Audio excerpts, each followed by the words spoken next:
Didn't like it. In peacefully or did it fisticuffs or how did it?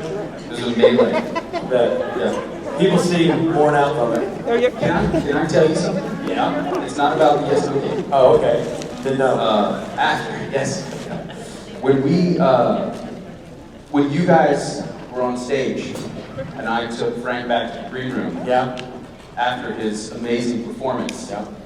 I just want to say I have all the respect in the world for him because he killed it. He did. On stage. And then backstage, he said, "Hey, Jay, what's my pet?" What's the pet? What's the walk away? Yeah, what am I taking home? What's my walking money? That's what he said.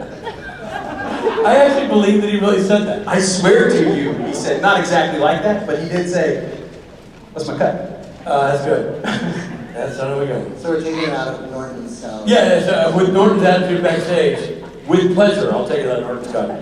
Ladies and gentlemen, speaking of Norton's cut, our next two guests don't play drums in loud and swing. They are Adam Fergus and David Haydn-Jones!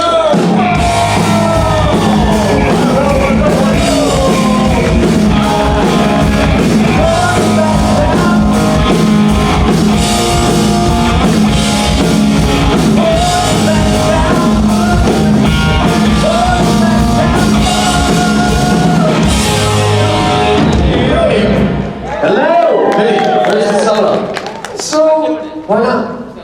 Oh, come on. Alright, come on, do the solo. There's a much more important person doing something right now.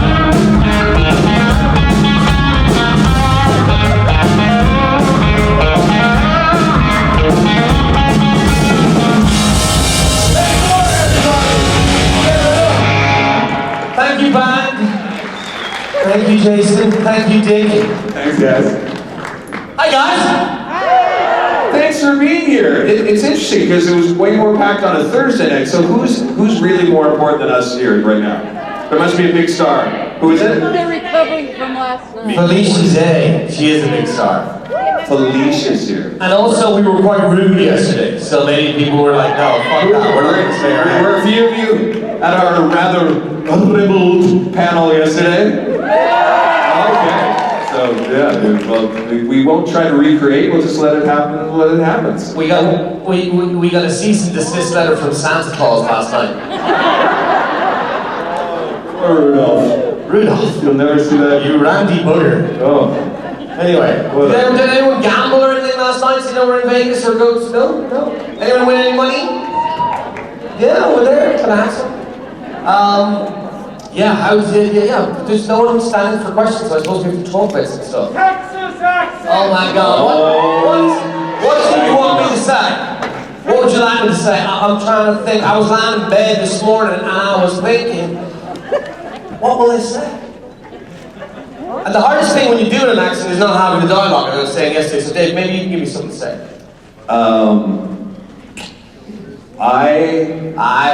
I am doing a reach around. I'm doing a reach around with Rudolph the Red-Nosed Reindeer, and that is alliteration. Merry Doing a Christmas. reach around with Rudolph the Red-Nosed Nice. Reindeer. Thanks. Thanks, y'all. It's a callback and a callback. Spattering of applause. They're not exactly on their feet. Who's hungover here today? Anyone? Anyone party last night? Oh, is that I can see? A couple? Yeah. Yeah. That guy. You what? You have kids. Remember, these panels are only as fun as your questions, so please. And You know, that's the thing about having kids. It's like, you know, it makes you not ever want to drink again when you have a hangover for the first time and your kids are up there and they're scratching at your eyes and they're wailing for no apparent reason whatsoever. And you're lying there in a ball of your own sweat. Yeah. No, listen, I mean, my new policy is just like booze free around a kid, because even one drink now for me, I'm old. Who hit that point where just one screws up your sleep? If you know when you're old that you'd rather have a great sleep than have a drink. That's really when the corner is turned. You're like, well, those 8 hours are looking real good to me right now. Ooh, you have like carve out a solid 7. That's sexy. I love sleep. Sleep is delicious. Just becomes the number one commodity in the house, doesn't it? And you look at your wife when she's sleeping in bed, and you're like, oh, you fucking sleeping. How are you sleeping right now? The kids were awake 2 seconds ago. And she just has this like unbelievable, uncanny ability to just go straight back to sleep. And I'm lying there. And I've become this guy too where the sleep has become so important to me. You know when you see those old 50s sitcoms and they have the couples have the twin beds? Oh yeah. I'm like, can we go back to that? Is that something I can ask my new partner? Maybe even separate bedrooms? Sure. Is that I'm okay with it. women? Can I ask that? No. Okay, no. But it's not nice. At the beginning of a relationship, yeah. What about at year 2 when you're sick of each other, when the honeymoon is over? Can you do that? Can you pitch that? Because I know some women have asked for their own bedroom. Yeah. So if the women ask... So women in your life have asked for their own bedroom? Well, listen. The fart and snoring trauma this hairy guy makes, my God. It's just living in captivity, aren't we? We're just barely throwing our feces at each other when we live together. That went really dark on relationships. Hey, happy Friday, everybody. Hey, it was Haydn-Jones. It's like, You have a new column. I'm like reading Esther Perel's Mating in Captivity. Anyone read that book? Yeah, you got me onto it actually. Oh, it's really good. Yeah, it's really good. Do we have lines? Do we have any humans that want to ask questions? Great. Let's encourage them to speak. Before David devolves into relationship cynicism even more. Yeah. Hello. Oh wow, sorry. Hello. Is your microphone working? What should I do? There you go. Okay, my name is Christina. Hi, Christina. I asked a question yesterday, I have another one for you guys today. If you two could work on a show together where you don't get killed, what genre would you prefer? Comedy, drama? That's a version of that question I don't think we've had. I like that version. Go ahead. Well, because I know you love Sorkin. Yeah, I was just gonna say like a political procedural. Wouldn't that be amazing? Like just a nice walk and talk dialogue, like fast paced. I'd like to be the douchebag politician. You would pull that off. And you would be the sort of like nitty gritty party handler, like the wrangler, like the sort of like the rough and tumble, like the raging Cajun, Like the whip, like the just the real political theorist. You know what I mean? Oh, I like it. Who does all this stuff? But like you party hard, you're always like half drunk. Okay. Well, there's a stereotype I can't seem to escape. You know what I mean? Like you're hard charging, but you're like super wily and good. Yeah. Okay. And you kind of believe in my platform, but you know what a flawed politician I am, and so you prop me up at all you can do. And there's a murder. There's a murder. I find the word murder is the hardest word in the English dictionary to actually say. You know, when you're auditioning for many things in a different accent, you just heard my old. Well, you're saying it wrong. You have to go. Murder. Oh my God, that guy is killed. He was killed. Because I've done it so many times. I'm changing that word. Because you know what's coming. And you know the tape is rolling, you know the word. Oh, I'm going to say that line in a second. I'm going to screw it up. I'm halfway through and I have to start again. Killed. Wait a minute. Well, thanks for your question. Thanks for your question. Well, is there anyone over pitching here? a title later. Oh, there is someone over here. Hello. Hi, I'm Riley from Game Night. Sorry, you're Riley? From Game Night, yeah. Riley from Game Night. Hi, Riley from Game Night. Yeah, David sang the Welsh national anthem instead of playing Clue. I did do a little bit of it. I'm this close to having it memorized. But anyway, my question is for Adam. Can you say boyos? Segue, remember. Can I say what? Boyos? Boyos. How are you, boyo? Like that? In my own accent? That's it? Yeah.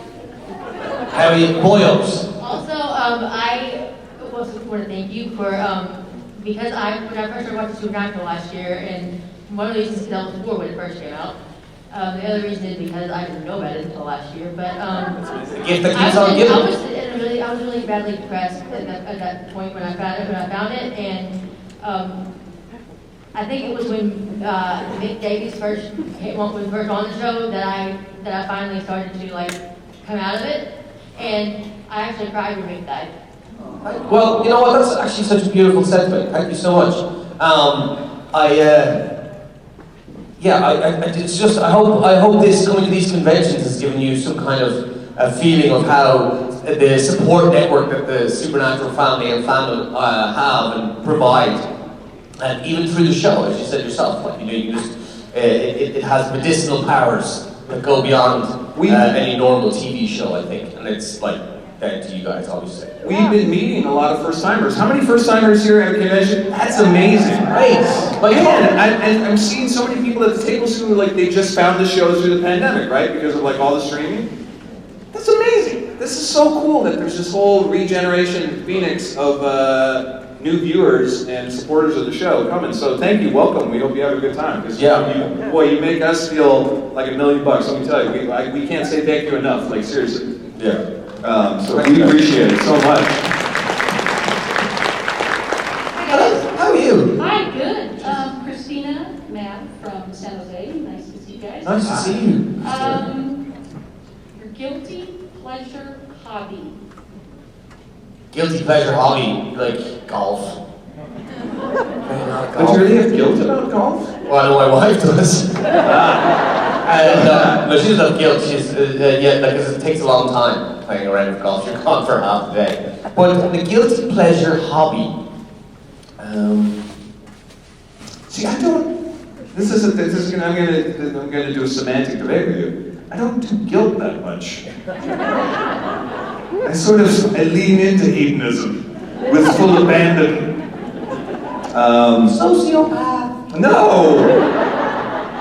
Genius, pleasure seeker. I think my guilty pleasure is rewatching old 90s action movies that I'll just rewatch them and rewatch them instead of actually making an effort to watch something new. Because I found, and I promise I won't talk about kids the whole time, but I found that now in the evening time you have that like little window before you really should go to bed, and you don't want to watch anything too stressful. You just want to zone out, you know? 100%. And so that's probably a guilty. Is that a guilty pleasure? No, I'm searching here. I'll give you like one of my weird hobbies that I'm really into. Not that one. How about that? Weird. But I think it's really, but I'm not guilty about it. I feel very strongly about it. I do vermicular composting. Does anyone know what vermicular composting is? I have a worm tower. And my daughter loves it. They're her babies. And instead of a pet, all of our food scraps and my paper is shredded, and we create black gold. It's a cyclical 8-tray tower. We buy about a pound of worms, and they live in there. Oh, here's my guilty pleasure. Here we go. You eat them. When the worms have their orgies every 6 weeks, they come to the top. Masturbate.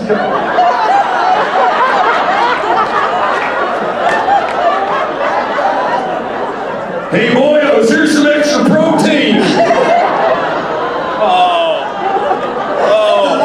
the line that just loves to cross. Now it's too far. Because I jack off to my worms. Yeah, I'm the weird one. Check yourselves, okay? Boy, I got weird fast. Jesus, Joseph. That's your fault. I blame you. You said it. I didn't. But if you want to see a group of worms reproducing, that is something else. Has anyone seen snakes having an orgy? Yeah. Well, I thought it was an orgy. Well, because it's an orgy. They're always It's literally a mating ritual, and it happens every 6 weeks, and they come to the surface, and every once in a while you open up the lid of this thing to go put your food in, and you're like, oh my god, I shouldn't see that. Sorry. I shouldn't see that. As you were. So yeah, my guilty pleasure is worm orgies. Oh, I'm never I thought I was 15 I thought I was fired yesterday. Poor old JC is sitting there having a nervous breakdown. Hi, let's move on swiftly. Nature is beautiful. This might be a silly question, but March Madness is coming up, and if you were coaches of rival basketball teams, which 5 characters from Supernatural would you draft? And which team would win? I would have Tomo, Jake, Abel, Jensen, Jared, and Jason Mance, all those people. you're screwed. You can have Rob, Ruth, me. Oh my god. A chair.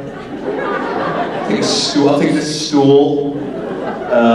Yeah, thank you for answering that question, Mayor. I would have nothing. Yeah. Absolute focus. And you would win, and that's great. Do you have any game in basketball? I am a terrible basketball player.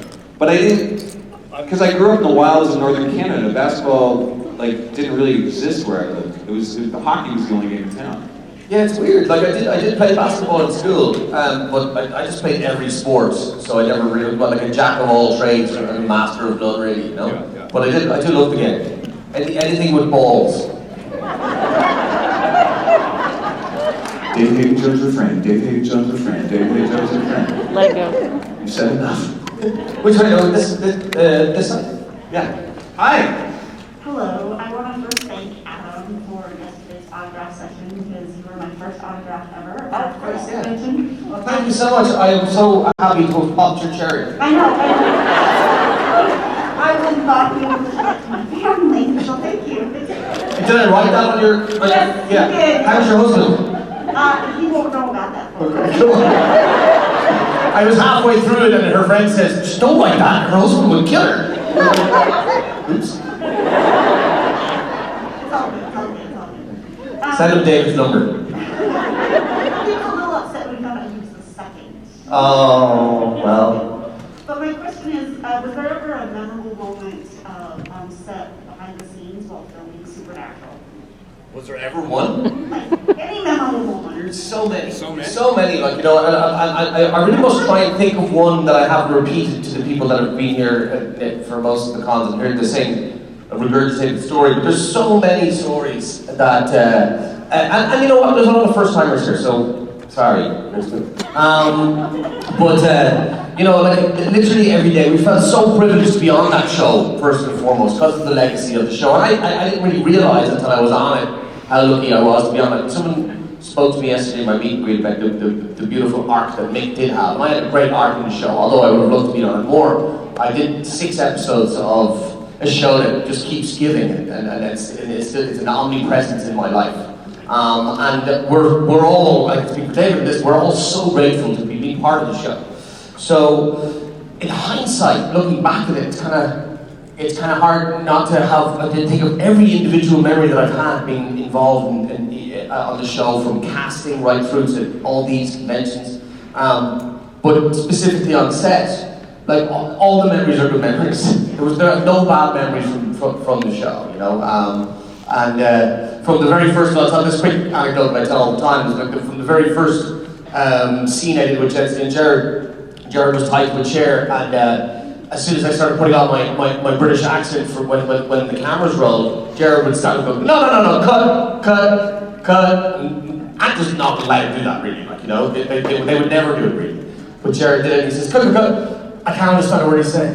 And I went bright red, I was like, oh my god, I'm so embarrassed. And he was taking the piss, he was winding me up, but he was like indoctrinating me into what was going to be the funnest year of my life, you know, and he kept doing it over and over again, and you start to realize, this is the show that I'm working on.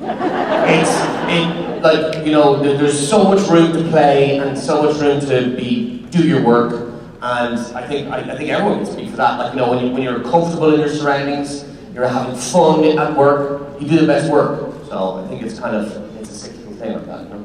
Yeah, I totally agree with everything you said, and the other thing too is, when you do these Hollywood interviews or whatever, you hear people, we're all such good friends, there's so much camaraderie, and I'm sure a lot of you have heard this before, like how collegial and kind and how fun this set is. They took the work seriously, not themselves seriously, and how much joking around and kindness there is, but it all comes from the top. J2M and the producers, it is one of the best shows to work on in this industry, and I think that you all hopefully feel that through the show, and this is what you come back and reflect to us. So yeah, it's pretty special. Yeah, that is not pandering or lip service at all. That is the God's honest truth.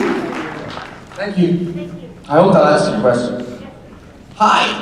Hi, my name is Greg. Brooke. Hi, Brooke. Hi, it's my first time at a convention. Oh, wow. How many kids do you have, Brooke? I have 2 kids. 2 kids. How old are they? 7 and 9. Oh, good for you. Yes. Well done. They're awesome. Woke me up early today. That's fine. Okay. My question is for both of you. Have you ever was acting in a scene where you injured yourself and you had to stay in character, or would that be something like you rolled your ankle, banged your knee, not anything major? Would you stay in character, or would you like pause and be like? Oh, a bit like Leonardo DiCaprio in Django Unchained, when he smashes the glass in that scene and that made the movie. It's amazing. Or the Tom Cruise in one of the Mission Impossibles, he broke his ankle jumping across the building. Ooh. That's right. And then they used that cut in the movie too. The closest thing that came to me, I didn't have to stay in character, but some of the people here will know, Matt Cohen directed a short movie that we were all in. During camera rehearsal, there was a lot of fake bottles being broken over my head and stuff like that. And the camera has to get very close in these kind of action sequences. It was all done in one take. So we were rehearsing it. And on the camera, there are these kind of bars that stick out. So you put the mat box on. Quite technical, but these bars, they're steel bars. And so the camera woman was really close. And it wasn't her fault, it was no one's real fault, but I was doing the acting in the moment of getting hit. It was actually Matt's wife I was in a fight with. She beat the shit out of me.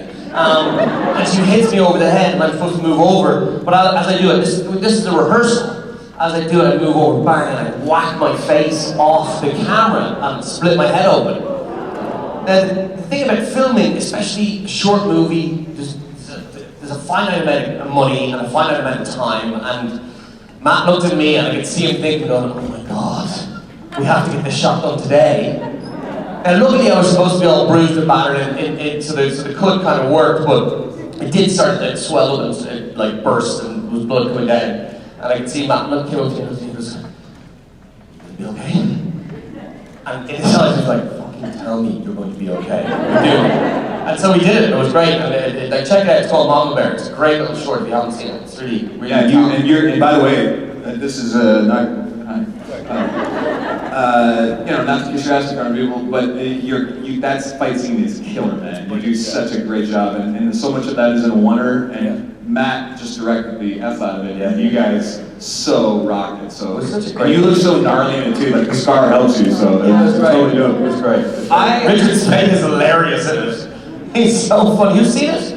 No. No one's seen it? No. Chris, It's for your boy, It's Matt. not only the trailer. You want to see Mama Bear, the trailer of Mama Bear? It's really good. Wow. Matt's really talented. You guys, anyone listen? You should check it out. Watch it, buy it. It's not expensive. It's really well worth watching. They showed it at a con a while ago, didn't they? Anyway. He said you can't watch it anymore. One of the things I It's love. out again or something. Yeah. I asked Matt about that before. He said you can't watch it. I don't know. He said like they took it off streaming for a little bit or something. Okay. There was some reason why we can't watch it. Yeah. Thanks for your help. Or your help. Thanks for your question. On Supernatural, I got to do like 98% of the fights. The only thing they wouldn't let me do was like fall through the tables. They had to do the stunt person for that. They wouldn't let me go through the breakaway tables, but everything else, and that was just so fun for me because I come from a dance band crowd, and fights are kind of just like violent dance, basically the way you choreograph them. 100%. And so I love that, like working with Jensen, and I got 2 fights with him. I got a fight with Jeff Parise, and I just threw myself into it. Never injured myself, but when you're really in it and your adrenaline's riding, I would stretch a little bit in between takes, just make sure I was limber, whatever, so I didn't get injured. But I would throw myself into those fights. And I'd be like, oh my God, that was amazing, I feel great, because you're high on drugs, right? You're not supposed to be doing drugs on set. It's totally natural adrenaline, right? But when it wears off, oh my God! Like, I would be walking funny for days, like Such respect for stuntmen, like after that, these guys literally, their job is to injure themselves. And I cut my hand wide open on a show called Taken with Clive Standen. We were having a fight scene, and I cut it on a table, and then it just bled all over my shirt, and we're like, that's awesome. And then they cut to him, he's bandaging my hand and taking care of my bullet wound and stuff like that, so it's cool. You know, they just, oh well, just like use it. Just use it. So great question. Thank you. Hi. Hello. You've mentioned that you really enjoy going to these fan conventions. I'm curious if you were to attend a convention as a fan, what fandom would it be for? Yeah. Wesley. Star Wars. Star Wars convention. Or Star Trek. I would have loved to go see that OG, like the original. I mean, Creation invented that whole paradigm, right? Woohoo! Basically, Creation was like the first to do an official Star Trek. Am I wrong? Yeah. Yeah. Still happening. So yeah, exactly. So yeah, Star Trek or Star Wars. No, I'm sure they can give you a discount. Maybe they won't actually. I'm not going to speak for Creation on this. Don't Get me in trouble. What did you say? I don't know. Like I go to something, a show. I don't know if I go to a Star Trek convention. I go to a Star Wars convention for sure. I go to. They wouldn't do a West Wing convention. Just be a bunch of. You just want to meet Rob Lowe. Let's be honest. I do want to meet Rob Lowe. Great question. You know, I have a friend who's an actor. His name is Rob Lowe. He had to change his name. No. Yeah. To Tom. Bugger. It's gas. Anyway, hi. Hi, my name is Kirsten. Hi, Kirsten. I was wondering if you were to play one board game for the rest of your life, what would it be? One board game for the rest of your life, what would it be? Cards Against Humanity. Is that a board game? Oh my God. Or was that a card game? I was at the game. Who was at game night last night? Board game? There was, okay, is the woman here who said she'd been studying strategy for Cards Against Humanity here? No, she's not. So this, and I was like, oh, Pshaw. So we were doing like the speed dating at the tables, and I swear, I had to make fun. I was like, you can't study Cards Against Humanity strategy. It's because it's all the dealer's choice. It's what the dealer thinks is funny. There's no way you're going to be able to get it in my mind. And I was just sort of teasing her, da-da-da-da-da. I'm the, what do they call the host? Card czar. The czar? Okay, the czar. And it was good because, when you're playing with that many people around the table, I had like 12 options. So that was really fun. Like, the more options, the better, the harder it is to choose. And so I've been gaslighting this woman about her, like, you can study Cards Against Humanity on YouTube. If I didn't pick her gall darn answer, she was like, suck it, Joe. I was like, you're right. I can't believe it. And it was the best answer by far, and she totally read me. She knew what I think was funny. Oh, the kids with the videos.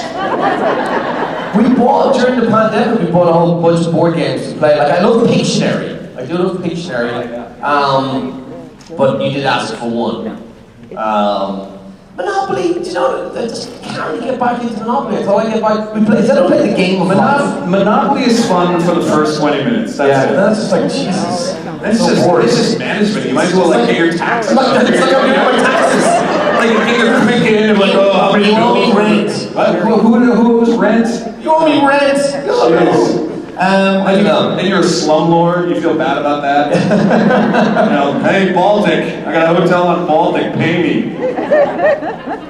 Scrabble is good, but I'm really bad on it. My wife is so much better than I am. I love me really Scrabble. humiliating. Oh, I love Scrabble. I got 3 points. It's the 2-letter word list. You really gotta know. Is anyone playing that word again? Scrabble Pro. Wordle is great, isn't it? That's my new start my day with my tea. Little Wordle. Good for you. I have a very exciting life. And then I go look at the word more teas. It's very good.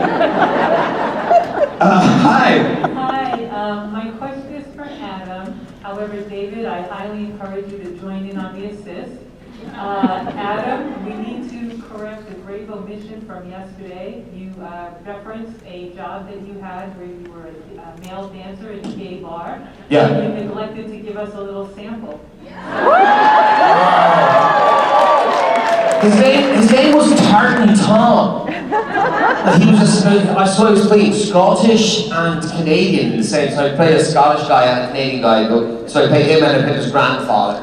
And it was amazing to play. But, so the play opened up. I was fucking hilarious. So I would come out with 2 swords. Like, I stayed in the same costume for the whole play. And the play would jump back from present day in Glasgow to Canada way back when. No, sorry, the kid was Canadian. Sorry, I'm remembering this wrong. The young guy was Tom, the dancer, lived in Canada. His mum and him eloped, or not didn't elope. They ran away to Canada when he was a baby. And then you also, the play jumps back to the Second World War, and you play his grandfather. And there's all these similarities between the two. The grandfather had this gay experience during the Second World War, and then came back and married his grandmother and hid it all away. And then his grandmother dies, and so they go back to the funeral. Anyway, long boring story, but you didn't ask for that. So the play would open up, and I would come out on stage like this, and I'd have a tartan kilt on, and a button-down khaki shirt, short-sleeved khaki shirt, and I'd have 2 big broadswords over my shoulders like that. And I come out. It wasn't exactly that. It was kind of like that, so I come out. Like that. So I come out like that, and you start unbuttoning the shirt like this, you know? And you open up one side, and then you'd open up the other side, and then I go for the kilt. And so the way the kilt works, kilts go like around like that, right?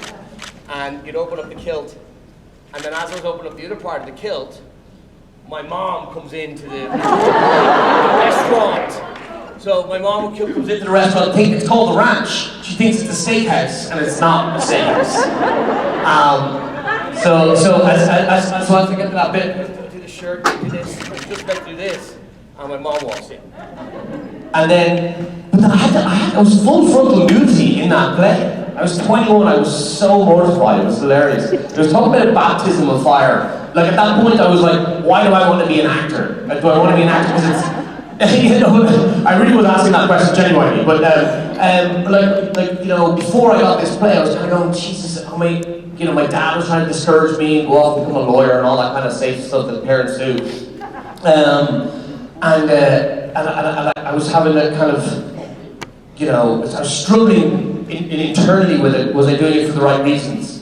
And I think I said that yesterday as well. Some of my friends, actor people that I knew, they were all like into theater and knew all these playwrights and plays, and they were all, in their own little kind of bubble. And I didn't feel like that, and I felt kind of a little bit out of place.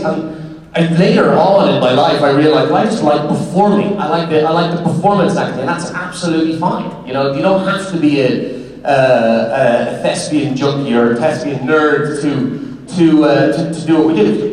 Anyway, so I went off book there. No, and if you don't mind, because I know you won't promo this up.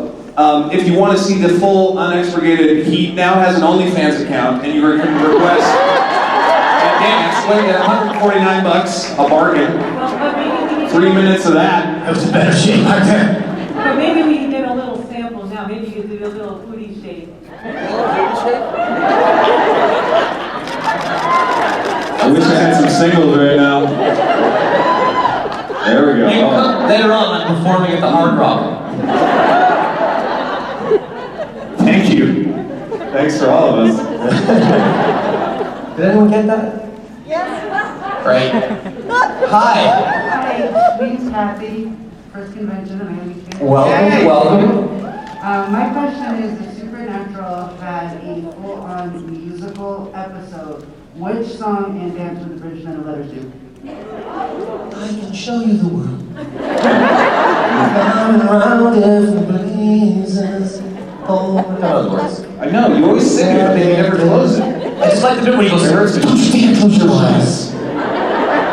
We did once, myself and David once did the Dirty Dancing thing, didn't we? Did we actually pull it off? Did we do it? You almost did. Did I dream that? We got real close. The whole... And I only got listen. You're not Jennifer Grey. You're not petite, 90-pound Jennifer Grey. But I like the idea. I feel like it would have to be like the old school something from like Mary Poppins or something. With like chimney, but like with like different lyrics. No, what's the I once did a dance class actually to the other song with the chimney sweep. Yeah, Step In Time. Step In Time. That's a good one. Step In Time. Hello, Mary Poppins. Hello, Mary Poppins. Yeah, He's Mary Poppins. something with Mary Poppins, but with different lyrics. I'm gonna work on that. Thank you. You've now given me my own OnlyFans challenge. Step in time, indeed. Hello. Hi. Hi, my question is, did you guys ever, on a show, did you ever, like, I guess break your accents, lose your accent in the middle of a scene? And did any of it get into the show? I hope not. Yeah, I mean, like, I can't watch myself barely at all. It's terrible. Everything's terrible. I suck. I'm awful. I hate my big stupid face. I do everything wrong. But no, I know. I'm not trying to be maudlin about it. It's just like eventually. It's very hard. It's very hard. Eventually, I get there. You're your worst critic after you done it, like 100%. You hear a lot of actors who won't even watch their stuff. You know, and people think it's kind of like people think, oh, what's wrong with you? And it's not. It's just they don't want to get in their own way. They don't want to like start focusing on the real thing, like the bad things, like the vanity or like the narcissism of it. Like it's an easy trap to become an outside-in actor as opposed to living truthfully and enjoying the moment. You know, I do force myself to watch it because I do learn, and on the third viewing, I usually can take myself out of it. Does that make sense? And watch it just through the eyes of an audience. But it's a process. But to your point, in my first season, I was in accent the whole time. Like it was a whole thing in between I stayed in. And so when I watch it, there's only a couple parts where I just go, oh, yeah, you missed a little bit there, buddy. But pretty much I was like pretty happy. Season 4, when I came back, and I was all palsy and the jig was up, everyone knew that I wasn't that guy. I got a little folksy with the Canadian crew, and I had to ADR this one thing because I was like, especially with me, when you go back and you're hanging out with Canadians, right? You just get real, oh, buddy, yeah, freaking right there, pal. So like, the old Canuck came out at me right there, buddy, so catch you and one of these like, okay, follow me, right?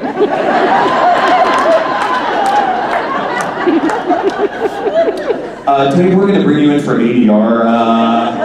What happened to Posh catch there? It wasn't that bad, but it was like, oh no, yeah, I dropped it. And I was like, this is why I stayed in. Yeah. This is why I stayed in.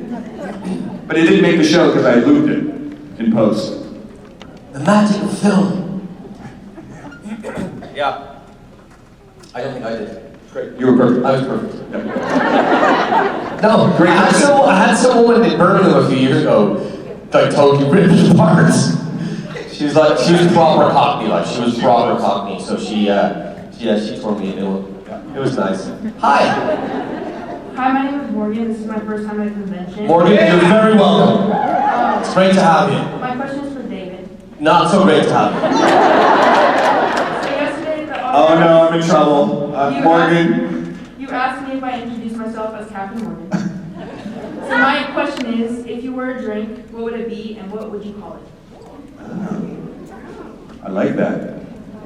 I'm going to do the Captain Morgan as I think about it. Adam, you can also answer the question. We're working on this one. If you were a drink, what would it be? It would definitely be tequila of some sort. Definitely fun tequila. But I want a Welsh sort of, yeah, I know exactly. It's weird. Put some sheep in there? That's right. I would call it the sheep shagger. I'm like, hello, you wee little... And it comes in a little Wellington booze. I was like, oh, Del Bac, oh, Carrie Mauer, would you like a little with a wee lip of tequila, or would it help you sleep?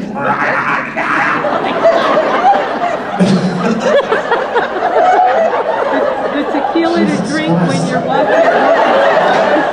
The sheep shagger. Welsh tequila, there you go. I made it. Oh, it's such a gorgeous I bet accent. you're feeling really good about Captain Morgan right about now. I don't think I have an answer. I think mine would be a whiskey-based drink. Yeah, go ahead. And it would be it just as me or Mick as Mick.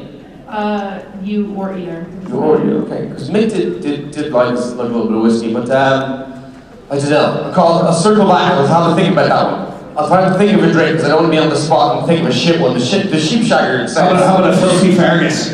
A filthy Fergus. A fucking filthy Fergus. A filthy fucking Fergus. A filthy fucking Fergus. I like that. What's in it? Filth. It's a wee bit of filth and a little bit of whiskey. Just talk into my glass. Talk into my glass. Like you mean it. Say dirty words to my glass. You dirty filthy Fergus. Pour of a glass. It's one finger of whiskey, all nothing but dirty words. Yeah, bollocks. Yeah, it's like, you know when they do the smoke on the drink? Yeah. It's just you and a shark going, oh yeah, fuck you then, I'll get you for 20. You know, you take off the... fuck shit, well, that's a particularly strong one today. Fergus was really bad in the back. Well, get that down you. A fucking filthy Fergus, I like it. We're Scottish all of a sudden, The perfect drink for when you're watching a worm orgy. Ooh, oh jeez. Okay. Oh god. It's worm orgy. It started out so nice. Hello. Hi, on the topic of sheep shaggers, I'm a Welsh one from James Manchester. Hey! Hi! How are you? Sit okay. Da iawn. Come on. I know the south side. I know more. I love that. I was wondering if you could grace the crowd with a really long Welsh word that you said. Absolutely. Do people know the longest town in all the world is a Welsh town? It's basically a sentence. And it goes a little something like this. Llanfairpwll Gwyngyll go gen control Llanfasilio go go go. And the little translation is, Arse. Go to sleep, young lamb. I have some tequila for you. I'll see you later. So, full circle. Funny how that works. Hello. Hi. How are you?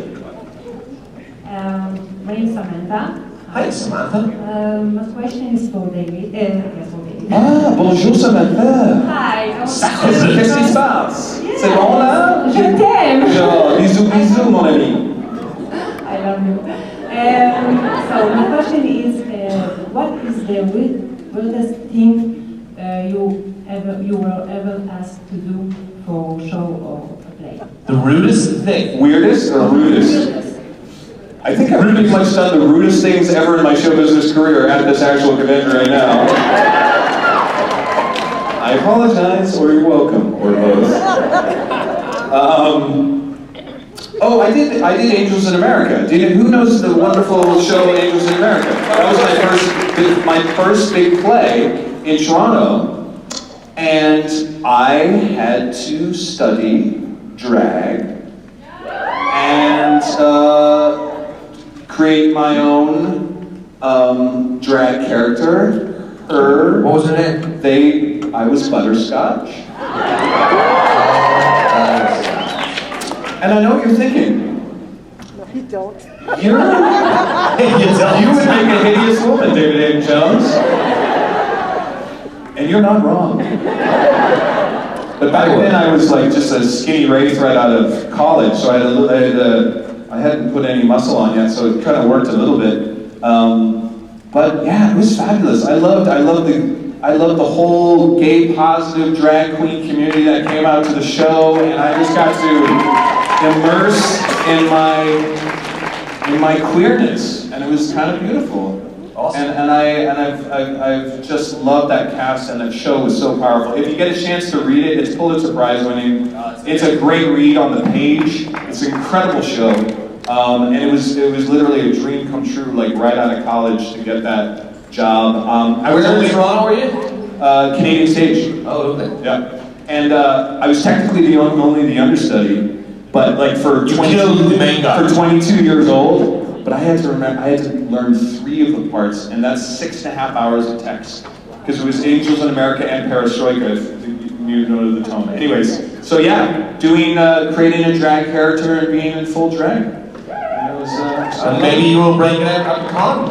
I think instead of the suit. I don't think anyone wants to see that now. I do. I think that's an affirmative. You know what? Oh, I still have my high heels though. Because you gotta go to special stores for man high heels. So I still have my pair. Yeah, somewhere. One last one. Hi. Hi. So we know that David does Hallmark movies. Adam, would you ever want to do a Hallmark movie? love to. With or without David? Without. We can play a couple. We can pull it off. We can pull like the very first gay Hallmark movie. I think we can pull it off. Right? I love it. I think that's you pitched that. Who's playing Rudolph though?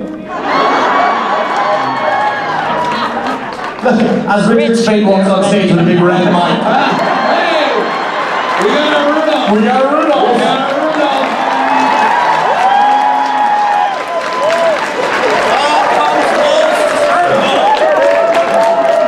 I'm hesitant to sign on to this project. You honestly, it's like if you look to perform, we all look to performance in Mama Bear, but I think this would just be a step in a big different direction. Right. Safely said. Ladies and gentlemen, Adam Fergus and David Haydn.